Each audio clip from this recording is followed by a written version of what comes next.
Ça fait beaucoup là.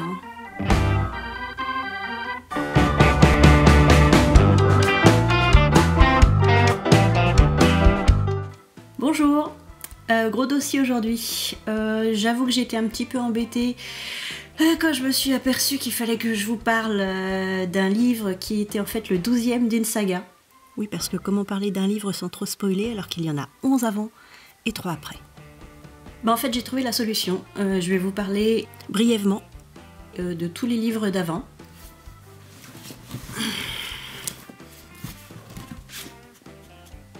Aujourd'hui, j'aborde donc Descente en enfer de Douglas Preston et Lincoln Child et les prémices de la saga Pendergast. Aloysius Pendergast est un agent du FBI un peu particulier, un genre de Sherlock Holmes des temps modernes. Le tout premier roman de la saga, paru le siècle dernier, 1995. C'est Reliques. Malheureusement, à l'époque où j'ai commencé le livre, je ne savais pas qu'il y avait une saga, donc je n'ai pas commencé par celui-là.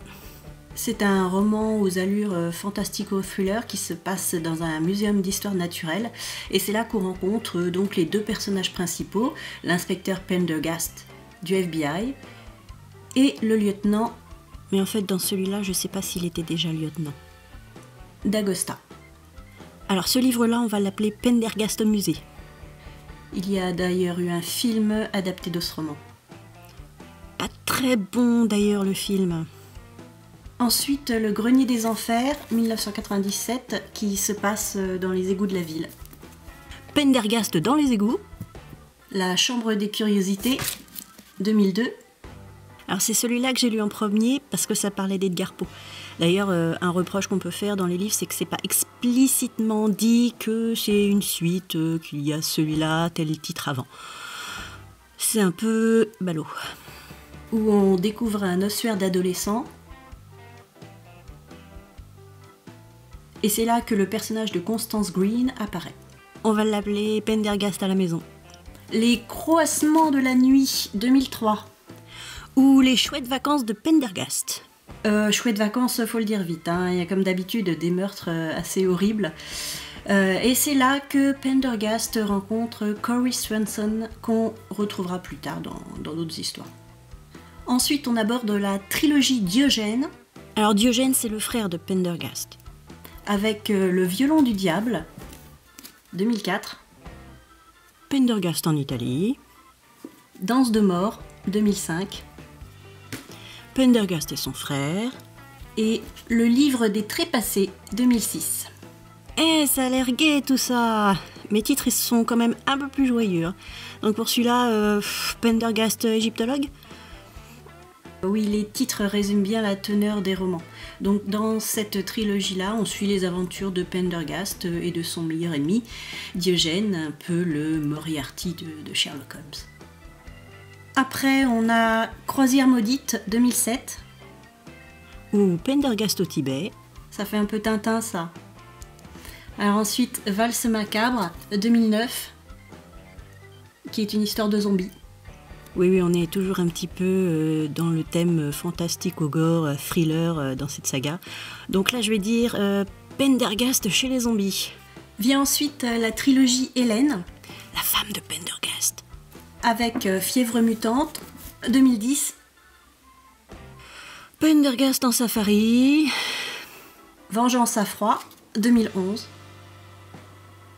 Pendergast à la chasse. Et Descente en enfer, 2012. On change pas une équipe qui gagne, hein, c'est tellement fleur bleue, tous ces titres tout mignons. Allez, moi je dis Pendergast au Brésil. Et c'est de celui-là dont je vais vous parler. Ah, enfin! Et sinon après il y a Extraction, 2012, mais qui est seulement en e-book. Et c'est une aventure de jeunesse de Pendergast. Ensuite il y a Tempête blanche, 2013. Que je n'ai pas encore. Et Blue Labyrinth en 2014. Pas encore traduit. Et quand je commence une saga dans une langue, j'aime bien continuer dans la même langue. Et quand c'est en VF, j'aime bien avoir le même traducteur aussi, si possible.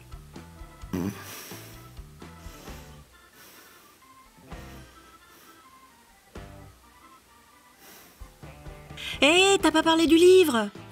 Ah oui, pardon, ça m'a épuisé tout ça déjà. Oui. Donc, Descente en enfer. Voilà, c'est la fin de la trilogie sur Hélène. Donc, comme dans tous les romans de la saga, on retrouve des meurtres qui dépassent un petit peu l'entendement. Et dans ce roman-là, en l'occurrence, c'est parce qu'on trouve en plus des cadavres sur les scènes de crime, des chambres d'hôtel, des morceaux du tueur lui-même, qui apparemment s'automutile. Le roman est la suite directe du précédent, quelques heures d'intervalle seulement. Et notre inspecteur est très occupé à retrouver sa femme. Et D'Agosta, de son côté, est très occupé sur la série de meurtres du tueur des hôtels. Et il aimerait beaucoup que son ami vienne l'aider sur ce coup-là. Et quand enfin Pendergast s'y intéresse un petit peu, il croit tout simplement que tous ces meurtres sont un message pour lui. Alors, paranoïa, dépression, surmenage, ou bien triste réalité? Vous le saurez en lisant les aventures de Pendergast. C'est bon, j'en ai pas trop dit là? Ça va, mais gare à la suite. Ok, donc, mon avis. Dans cet opus, on retrouve un Pendergast beaucoup moins fort psychologiquement et physiquement que dans les autres de la série. Donc ça le rend un peu plus humain, un petit peu à l'image du dernier James Bond, mais je sais plus le titre. Alors, étant le personnage principal de la saga, ça fait un choc de le voir comme ça, lui qui est d'habitude surnaturellement prêt à tout, qui a autant de ressources qu'un MacGyver.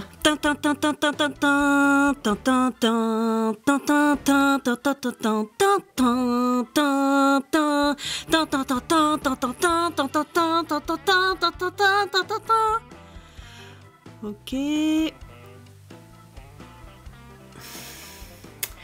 Mais avec en plus un badge, des armes, du fric, une Rolls et un majordome. Proctor. Ouais, moi aussi ça me fait penser à Proctologue, je sais. Qui semble tout droit sorti d'un commando d'élite. Mais d'un autre côté, ça renouvelle un petit peu l'intrigue, parce qu'on a l'impression, et c'est peut-être pas qu'une impression, que ça s'émousse un petit peu à force d'utiliser tous ces subterfuges. Parfois c'est tiré par les cheveux. Alors il faut savoir que notre inspecteur est maître en beaucoup de choses, hein. Méditation, tir, œnologie, gastronomie, médecine, et j'en passe, pas mal, j'en passe beaucoup même. En plus, dans cet opus, il est question d'une mystérieuse fenêtre de Copenhague. Comme l'école de Copenhague? Bien vu! Et oui, il est question de physique quantique, et ça me donne des frissons de joie partout, même si en fait le contexte n'est pas très propice à donner des frissons de joie. Tu parles des nazis que Pendergast va dénicher au Brésil? Eh oui, tu as lu le livre ou quoi? Alors c'est en fait le côté probabiliste de la physique quantique qui est abordé à la fin du livre. Il y a donc dans ce livre plusieurs histoires, celle de Pendergast à travers les États-Unis, le Mexique, le Brésil, à la recherche et de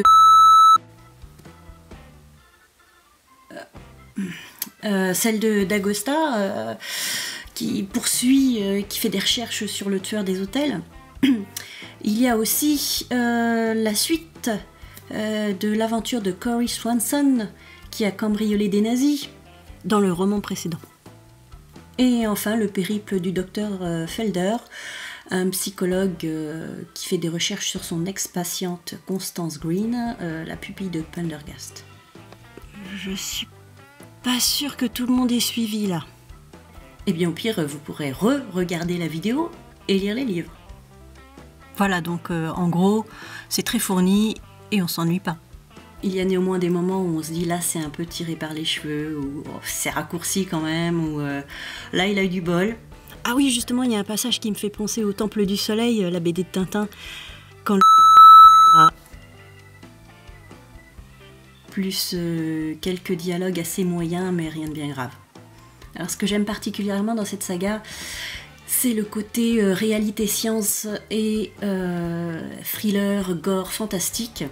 À la fois un policier, un thriller, un récit fantastique, parfois empreint d'un esprit poesque. En plus, les auteurs accordent aux femmes des rôles assez importants. Elles ont des tempéraments qui diffèrent un petit peu de ce qu'on a l'habitude de voir dans la littérature d'habitude et au cinéma. Elles sont cultivées, intelligentes, courageuses, intuitives, sans pour autant leur enlever un côté un peu sensible, et ça contrebalance bien les personnages masculins qui ont tendance toujours à être un petit peu plus impulsifs. Sauf Pendergast, mais Pendergast il est à part. Alors si vous aussi vous voulez vous lancer dans la saga Pendergast, commencez bien par Relique. Pas comme moi quoi. Et sur ce, bonne lecture.